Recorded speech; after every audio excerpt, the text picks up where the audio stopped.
Most people that sell a course are full of shit. Wow.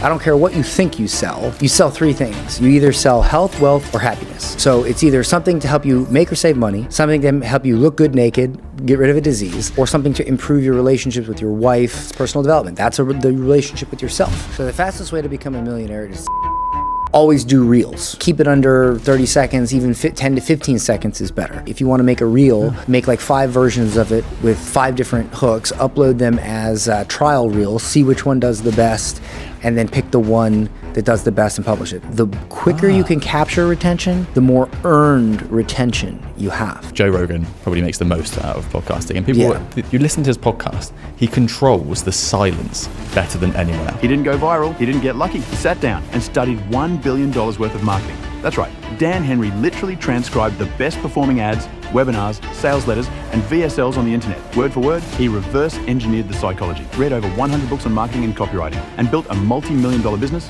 from scratch. This isn't theory, this is war room strategy. How to sell, how to write, how to turn a message into millions. Before we dive into this episode, I want to take a second to speak about our sponsor, Pith and Stem, who we are thrilled to have on this journey with us. As someone who is always looking for ways to improve my healthy hustle, Pith and Stem's drop top desk stood out to me as the best full work from home solution on the market. The world of work from home is changing, and a laptop or screen perched on your lap or dining room table isn't enough anymore. It's imperative that we have a solution at home that matches our productivity station that we can have in our office. But of course, homes weren't made to be worked in, and not all of us want a dedicated study. That's why I'm so happy that Pith and Stem created this perfect solution. They designed this desk with both the needs of the professional and their home in mind. It's perfect because it allows me to have a full productivity station that suits my needs and helps me get the most out of every minute that I spend at it, not only so I work comfortably, but that I actually enjoy it. And the best thing about Drop Top, I can close and lock it at the end of the day to keep work and home separate. And it looks awesome on the wall. You can get your Drop Top desk anywhere in the world from pithandstem.com, or just Google Drop Top and you'll find it pretty quickly. Thank you so much for listening and watching these episodes. It feels like you're really part of the journey with us. And can I ask you one favor to help us grow even further? You may have noticed that we've been getting some amazing guests on. We've got more listeners than ever. But you can help us continue to give value to you by clicking that subscribe or follow button below. It helps us to show everyone else how well we're doing, and therefore give you more value by getting bigger guests and take the podcast on the road. It takes you 2 seconds and it's completely free, and it helps us more than you know. Thank you. So Dan, what was it like? What was life like before you discovered online marketing? Well, I mean, I delivered pizza for 7 years, so it was like that. Talk me through it. What did that look like? What was the day in the life? Well, I got a job as a pizza guy. My dad got me the job because he was a semi-retired radio announcer, and he worked there because now everything is run in the radio industry with like AI and computers and stuff. And he was actually a program director, so he just didn't want to deal with it anymore. And so I did that for 7 years, and I guess I just didn't really have a lot of ambition because you don't tend to stick with a job like that for that long. And, I got sick of the whole not having the things in life I wanted, not being able to one day take care of my family if I needed to, 3 girlfriends in a row leaving me because they told me I wasn't going anywhere in life. And, I think one day it just clicked in my head. And I ended up answering an ad on Craigslist, actually. I got a job at a sales company, the same sales company where Billy Mays got his start, the OxyClean guy. Yeah. And I learned some initial sales training there. I did these cooking shows as a pitchman. And then from there, I started some offline businesses. And when I had restaurants and things like this, and I had to learn online marketing to promote those offline businesses. And so when I learned that stuff and it worked, I started looking deeper into online marketing and realized that there's actually more money if you just purely stay online and you have a business that's 100% online. And so that's what life was like until I really discovered the gold mine that was the online business game. Yeah, which is actually quite interesting, right? Like you touched on the ambition piece there. You probably, when you're doing that kind of job, you don't really realize people are doing other stuff. You just think everyone's got the same job as you, it's the same life. It's interesting to me that you just touched on your dad working in the radio space, because before we just started recording, you touched on the fact that you've got a degree in sound engineering, right? So what was the link there? Was it, you're quite big on detail now, and we checked the sound before we did this, and all your webinars that we'll get into, I'm sure sound is a massive part of it. So was there a reflection from your dad's work and life? Oh yeah. Yeah. So my father was very good at speaking, enunciation, brevity. And when I was younger, I had a bit of a stutter, and I would talk for 5 minutes on something that I could say in 5 seconds, which obviously as time goes on and people's attention span becomes lower is a death sentence when you're doing content, when you're creating marketing. And so I actually had to learn from my father how to speak properly and not sound like this, and it took a long time, but it was because of him I learned that. I learned how to be entertaining. I learned how to use inflection in my voice and keep people interested in what I had to say. And so even though, and this is the funny thing about online marketing, and I'll tell you this, most people think that it's the new TikTok, Instagram tactic that's gonna make them rich, or it's the new strategy that XYZ guru is promoting, when in reality, it's mastery of the fundamentals. I will tell you that the most I ever learned about making money online was from dead guys that have been dead for decades. Jim Rohn, right? Like, I learned so much from studying marketing campaigns, old speeches and videos from people who've been dead for decades. Learned way more from that than I have from some course I bought in modern day. So that was a big thing for me, is most people don't look at those sources. Like, what marketer or what person building an online business do you know that goes and transcribes 20 Jim Rohn speeches, studies patterns, and then uses it in the marketing? Nobody. No one. Well, that's why I win. That's why I beat my competitors. That's why I'm in the top 1%, because I do the thing that most people don't do. That's how you win. This is the bit I really want to get into as a fundamental of this conversation, because it is really interesting to me that you've become, your content's so entertaining, but you can see that you don't do it in the same way as everyone else, which is a good thing, because obviously you want to stand out, but also you understand the fundamentals. And, speaking about communication there, I could almost tell that you've been trained by someone, happens to be your dad, because you don't have even the normal American upward inflection at the end of your sentences, right? So that stands you apart from 400 million people for a start in a really crowded marketplace. When you have an upward inflection at the end, it signals that you are unsure of what you're saying. Oh, there you go. Yeah. So you've even you have a downward inflection like that. It signals that you know what you're saying. Gives you confidence. It creates the perception of confidence. So it stops you from sounding like you're asking a question. Right. Exactly. So, the fundamental thing that I think is really, really interesting about your story is that you've studied over $1 billion worth of marketing. You've transcribed over 100 copywriting books. You've done all these courses and understood everything. How did you know which courses, books, people to study in the first place out of those incredible guys and girls that you found? So when you buy marketing courses, you have to realize, and I'll just call it out, that most people sell you these marketing courses not to teach you the actual stuff, but to prep you for the next purchase. And then that purchase preps you for the next purpose. A classic example of this, actually, in a non-marketing related world, is Tony Robbins. Every single event you attend from Tony Robbins goes up in price, and that event, as much as you might feel like it's pure value, it's not. It is a choreographed, long-form, paid sales presentation that gets you to buy the next thing, all the way up to his platinum partners thing that's like whatever, 85 or 150 grand. And so what I realized was that if I simply purchase a course from a marketing guru and take it for face value, I'm gonna be scratching the surface.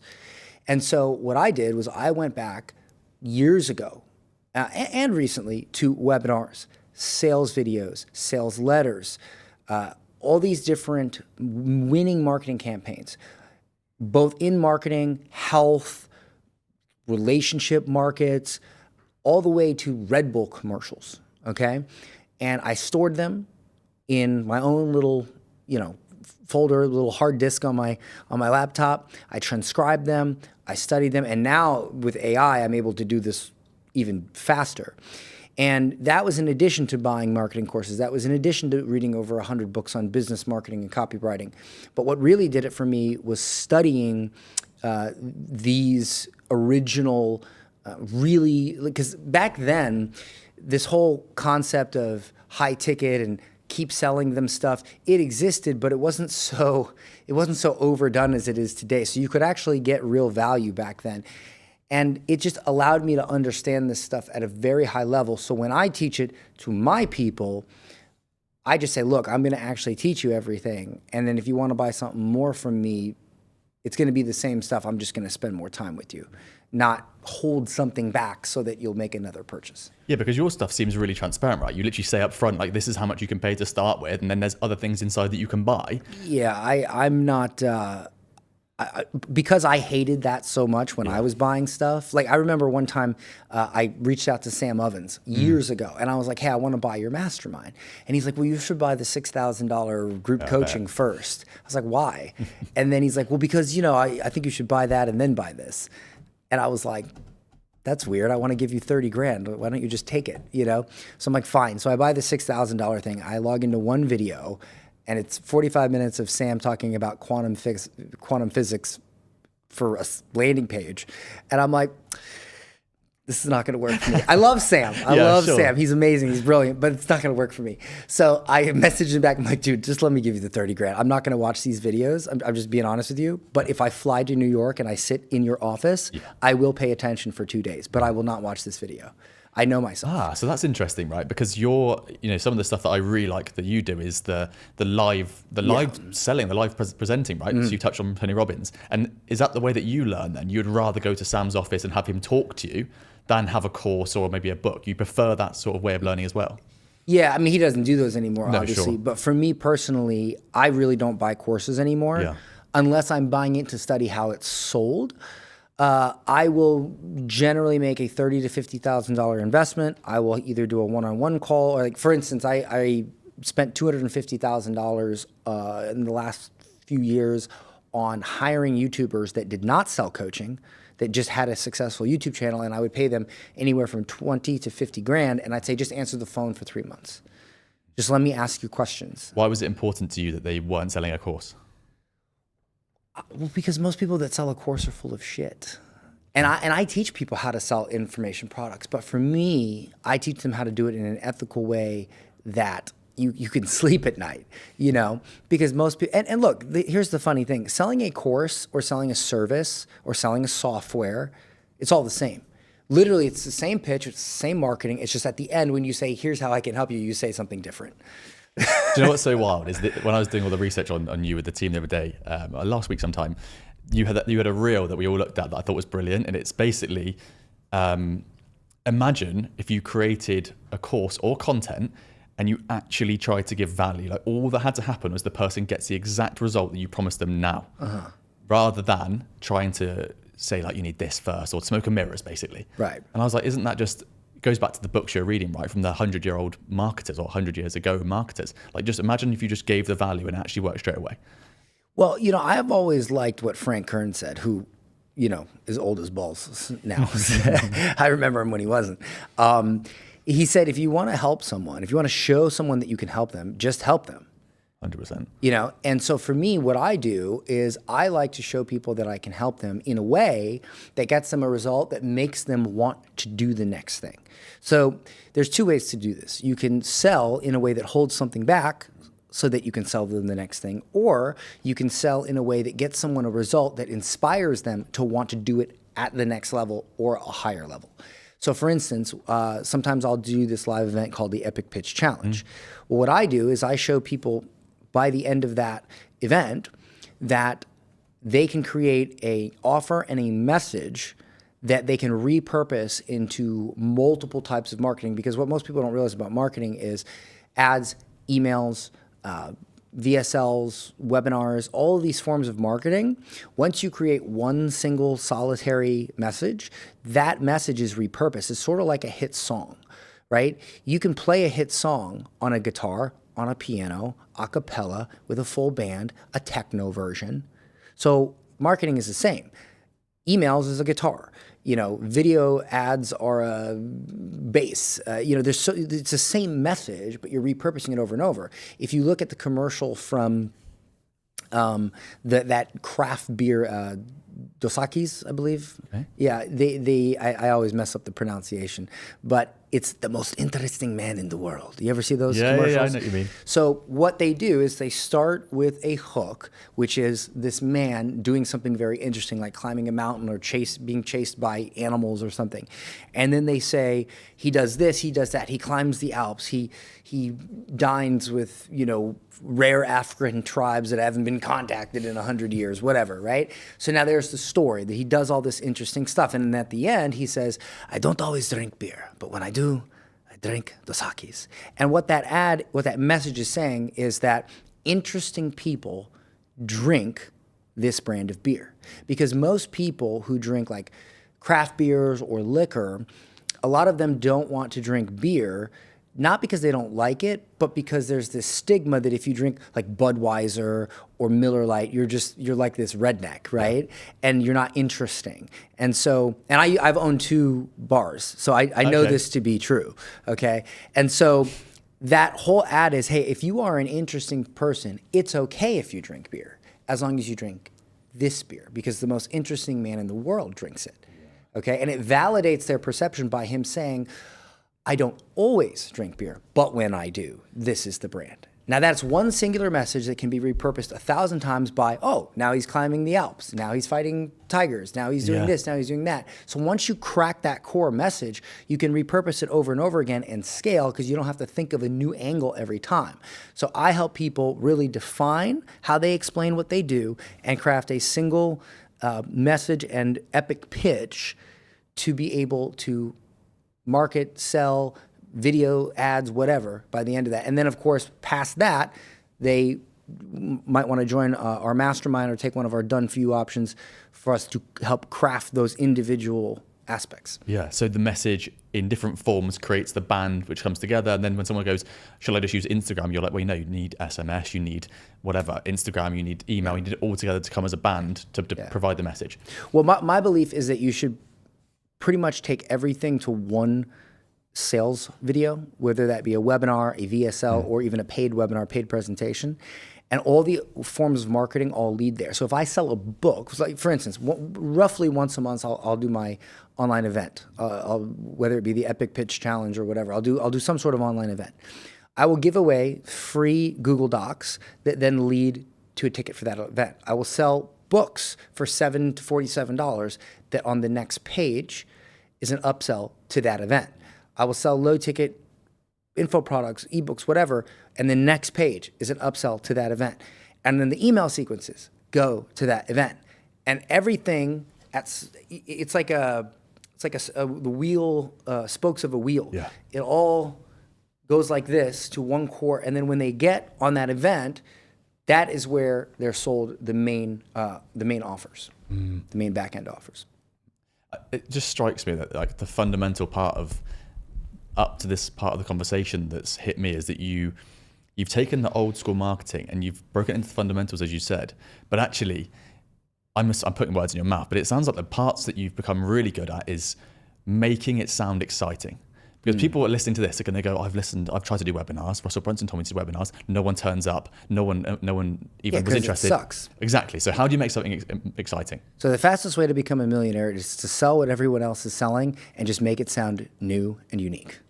Because at the end of the day, we're selling 3 things. I don't care what you think you sell 3 things. You either sell health, wealth, or happiness. So it's either something to help you make or save money, something to help you look good naked or get rid of a disease, or something to improve your relationships with your wife, yourself, like, having confidence, personal development. That's the relationship with yourself, okay? Get a wife, get your ex-wife back, stop yelling at your children. One of the best offers I've ever seen is these courses that teach you how to stop yelling at your kids. Because the best products are something that addresses a pain point or a problem that keeps you awake at night. And if you're a parent, you have a challenging child and you've yelled at your child, no matter what they've done, no matter how bad they've been, you always feel guilty for yelling at them, and you will lay awake at night and it will keep you up, okay? And so, a lot of people say to me, well, Dan, the only way to make money is to sell make money offers. Bullshit. That's actually not the top market. I think relationships is the top market. Because at the end of the day, and this is something people don't realize, marketing, tech, industries like this, they change. They change. So you constantly have to update your offerings and your marketing. But if you sell something like how to stop yelling at your kids or how to improve your marriage or something like that, these things never change. In 200 years, people will still yell at their kids. They will still have problems in their marriage. You don't have to update anything. You just have to refine and grow your marketing, which limits the amount of energy you have to put into your business. You can just be in pure promotion mode once you crack the delivery and the fulfillment.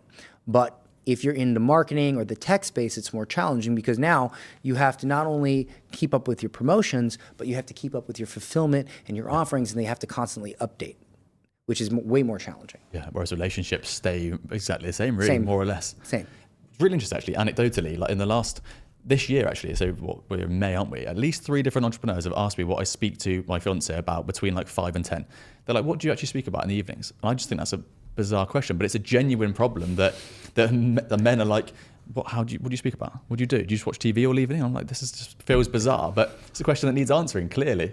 Are you asking me that question? No, I'm not asking you that question. I know that you know the answer. Well, no, my wife and I, we actually talk about some very, she's from Iraq, and we talk about, we will watch like Breaking Bad or American movies, and we always talked about how fucked up American women are and the dating dynamics in like the West, just how wildly out of touch they are with like anything that could be construed as like family values, you know. 100%. And I remember we were watching Breaking Bad, and I don't know if you've seen that show. Yeah. Oh, you have. Great show. And what that wife did in that show is a classic example of and this is not every woman, but the Western value of a woman will sacrifice her family for her happiness, and a man will sacrifice his happiness for his family, you know. Whereas that in the Middle East and in other cultures, that's not the case. And so I really appreciate how we can have that conversation. So we talk about stuff like that. Yeah. Well, exactly. And the point is that relationships is a massive industry, a massive market. People haven't worked it out. So you've got to make it a bit exciting. It's almost like therapy. People don't want to buy it. If you clip this whole podcast, that one clip will go viral 10 times more than all the marketing stuff. So what does that tell you about the markets? Yeah. Like, what does that tell you? It's so much easier to reach people in other industries than it is in make money marketing. You know, you have to be like, so if anybody's listening and they're just trying to get started, don't sell marketing. Just trust me, bro. Just there's way easier markets. Okay, so I'm going to completely ignore what you just said and ask you a marketing question.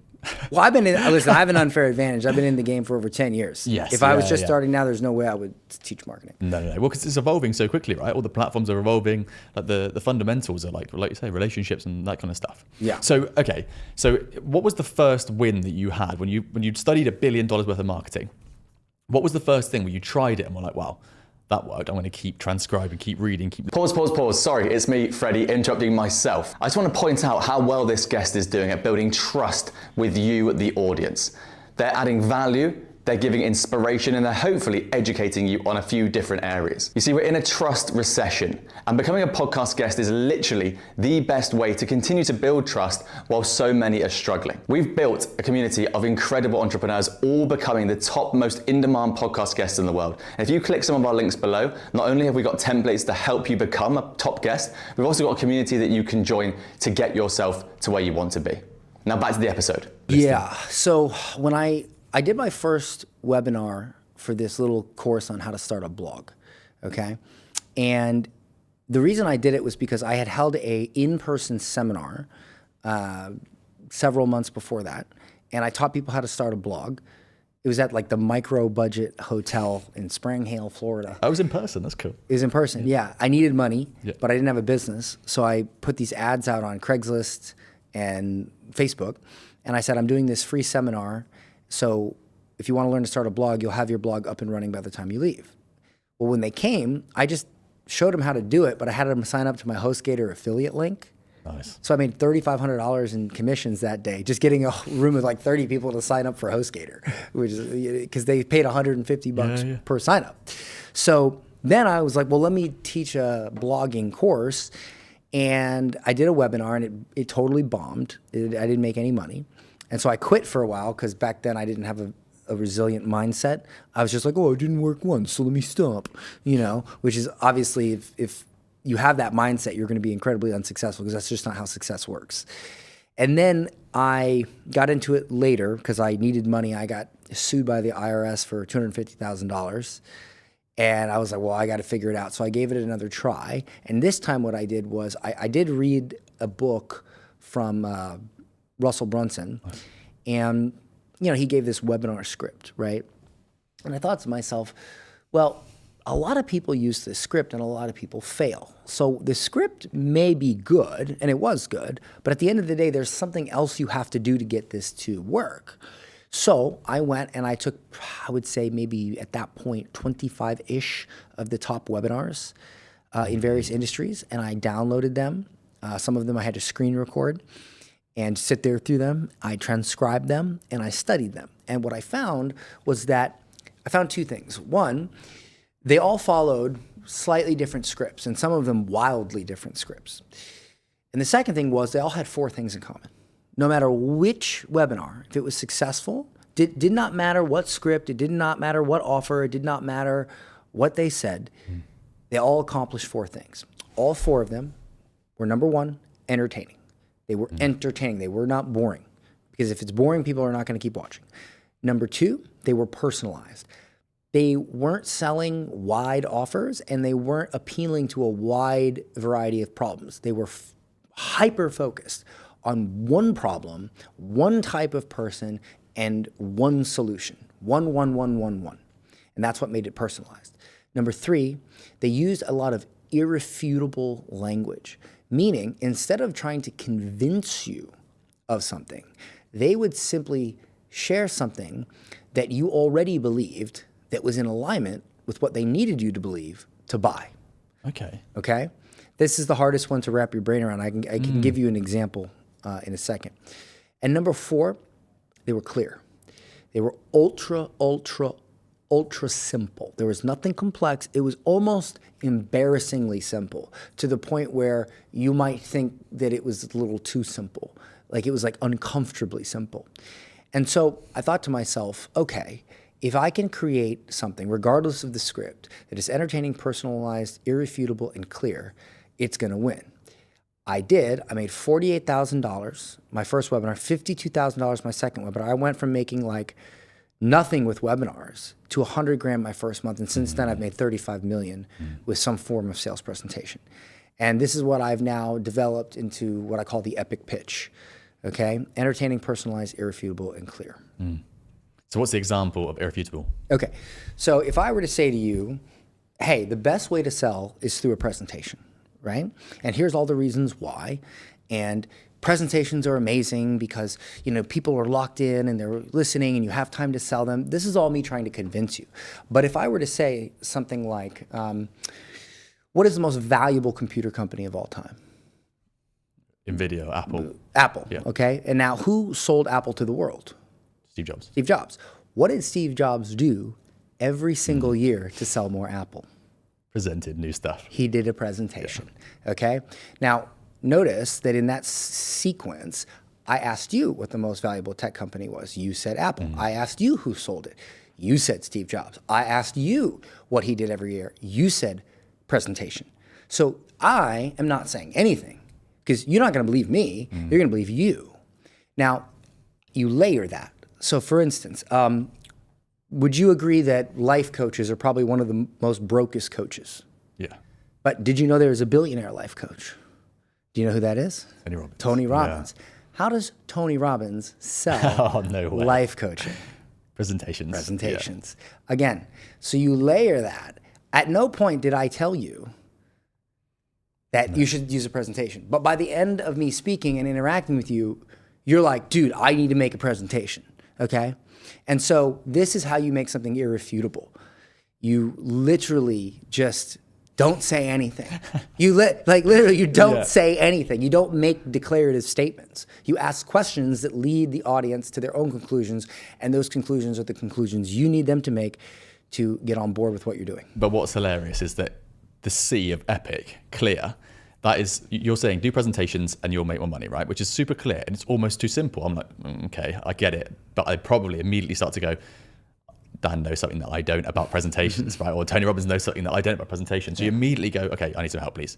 You know what I mean? Exactly. Like you lean into it. That's what you want. That's a great observation. You don't want to say, buy this thing. You want them to say, well, I need some help, please, before you even get to the pitch. And a great presentation, your audience will be saying that to themselves way before you actually make a pitch. Okay, so in today's society, 2025 and beyond, when we've got AI, so human connection is more valuable, whatever, what's your thoughts going forward on in-person presentations versus online? So Tony Robbins versus webinars. So in person will generally convert better because you're in person. There's that energy. But it's a lot easier to get a large amount of people to online. And what I found is that I generally make more money with online presentations because the amount of people that I can get there with lower friction is higher, so much higher than an in-person event that the lowered conversion rate makes up for it. Now, that's not to say I wouldn't do live presentations. I used to do a lot of them when I lived in Tampa. I have not done one in Dubai, though I'm considering it. But Dubai is... it's not an easy place to get to, so I'd have to do it to the locals here, and I haven't assessed that market yet, and I'm so busy with my online ones making money that but I might do it. Now, here's a little trick that I use to always travel for free, stay at the best hotels for free, and I even took a private jet once for free. So I'll explain it. So, for instance, I'm speaking at a big event in Malaysia in July, and I want to fly there comfortably. I want to stay at a nice place. Before I go there, I want to go to Thailand with my wife. After Malaysia, I want to go to Maldives, and then come back to Dubai. Now, that all probably will cost at least $30,000. Okay? So I made a post on my Instagram, and I said, hey, I'm going to be in Malaysia on this date. I'm going to do a private 6-hour mastermind, 10 people only. If you're interested, comment this word. And then I sell them, depending on the event. Most of the time, I'll sell a $5,000 ticket. Sometimes it'll be $2,000. It just depends on what I'm doing. And I'll make 25, 30 grand in one day in 6 hours doing a private mastermind where I sell or where I answer questions and I help people. And then from that event, 2 or 3 people may purchase a higher end thing from me. So then I make a profit. So basically, I've paid for my whole trip. And I'm not taking money out of my normal sales because you're talking about going to a very specific location where people are. You're pulling money out of that because you happen to be there, okay? And if you're just starting out, this will be a little bit harder to do. Obviously, once you build a brand, this is why it's so important to build a brand and build an audience. Because people do crave that in-person attention. And so if you have followers and fans and people on your email list around the world, when you do go to a particular city, you can basically travel anywhere for free because you just do a little half-day event, answer questions. It could be anything. It could be health, wealth, relationships, doesn't matter. And you've been now paid for everything. You've paid for the whole thing. Exactly. Whole thing, yeah. And okay, so what you're saying is the in-person connection is going to convert better, but you can do it online because, the amount of people that get there is easier, it's higher. It's less friction. You can just log on to Zoom versus getting on a plane or even taking time off and going to a hotel, but both are good. And the way I speak is exactly the same. Yeah. But I guess the way that you do your quality of webinars, if you follow Dan on Instagram, you've got the whiteboard, you've got the view, you've got the cameras. Not that that's a blocker if you can't afford that, but the point is that it just puts you above everyone else, right? It gives you a little bit of an advantage, that's just because you've got to a level. I mean, I don't know, because my first presentation that did $1 million in a day, it was during COVID. I was literally in my dining room on a paper whiteboard. I really believe that maybe initially when people see it, it might have a very negligible, tiny effect. But if you know what to say, as soon as you start speaking, they forget all about that. If you can captivate anybody with words, regardless of where you are or what you look like. Yeah, that's too fair. That's a good point, right? So that stuff is just, as soon as you actually get onto the webinar and you can see the whiteboard, you might be like, that's cool for a second, but then you're going to zone into what you're saying. And if it's rubbish, it's not going to come Yeah, exactly. If it's rubbish, it doesn't matter. All that goes away. Okay, so what's really interesting is you've obviously looked at all these guys online, these marketers that have been doing the same thing for a long time before social media. What did you take from them to then put onto your social media? Something that they probably didn't know about or really didn't care about in the last 10, 15 years? Because your social media is you've got a big audience, it's very interesting stuff. But what did you take from the old school marketers to then put onto modern day social media? So what I took from modern is things that are a bit variable. Like, for instance, always do reels, right? Reels get the most reach. Keep it under 30 seconds, even 10 to 15 seconds is better. Always, there's little things I like. One thing I learned from John Lee is if you want to make a reel, make like 5 versions of it with 5 different hooks, upload them as trial reels, see which one does the best, and then pick the one that does the best and publish it. That's a bit of work, so sometimes I don't do that. Like if it's something I feel strongly about, maybe I'll try it. But it is quite a bit of work, and so I just publish the reels usually. But in terms of what I took from the old is, I'll give you an example. I have a reel that has hundreds and hundreds of thousands of views. And this is this is such a great reel. So I'll say, did you know that the top life insurance agent of all time used one analogy to sell more life insurance than anybody else? So I start with like this interesting fact. Yeah, intriguing. And you're like, so, what was this analogy? Because like that's the question in your mind. Like a great hook creates questions. And you keep watching to answer those questions. So you say, well, what's the analogy? And I say, and he didn't have a big office in New York. He actually worked out of a small Ohio office. And what he would do is he would ride the elevator every day, and he would just talk to people as they came in. And here's what he said. He said, if you had a money printing machine in your basement, would you insure it? And they would say yes. Yeah. And he said, well, aren't you that money printing machine for your family? So that's the story. So I did the hook, I did the story.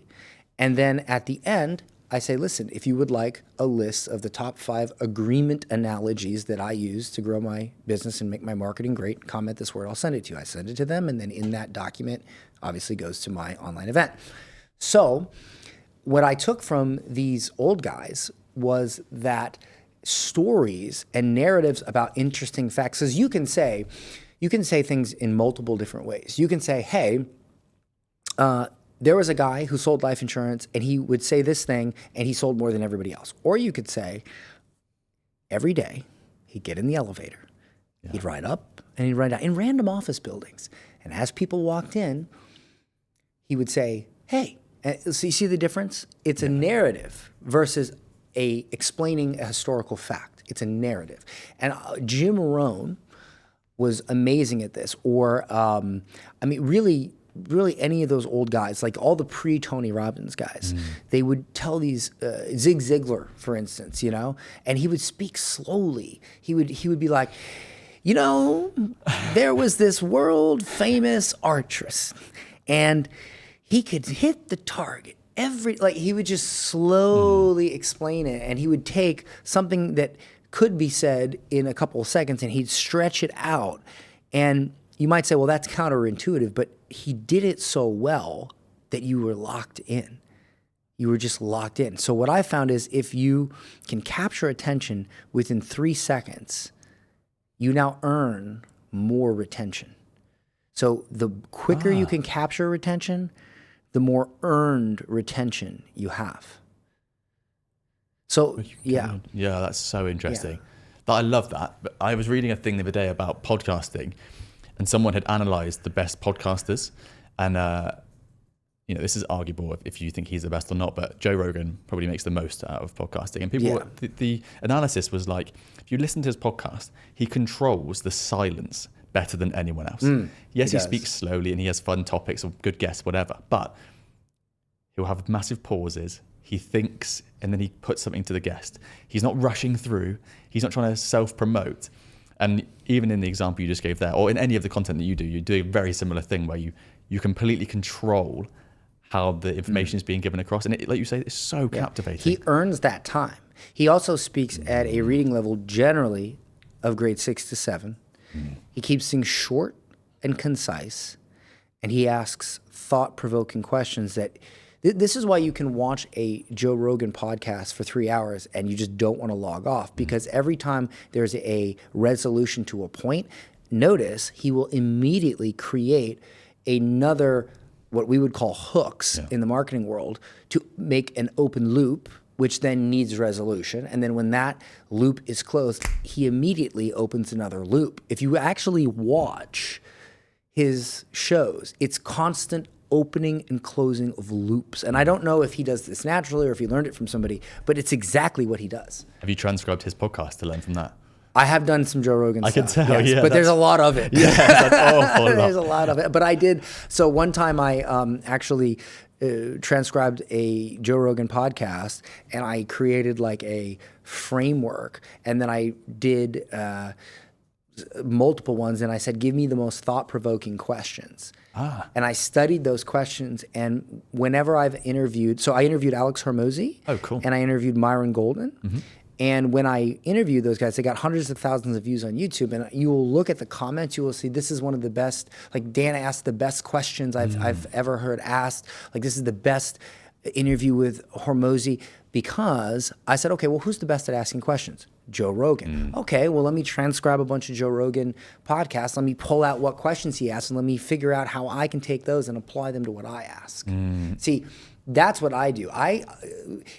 Here's one thing I've learned about succeeding at anything, getting rich, or being the top person in your field, is if you are simply willing to do 10 times more than your competitors are willing to do, you automatically win. So my competitors, 99.9% of the people that sell what I sell, they are not going to transcribe hundreds of webinars, sales videos, and podcasts, sit down like a nerd and study them and carefully craft what they say. They will not do it. Yeah. So I know automatically I'm going to win just because I'm willing to do that, period.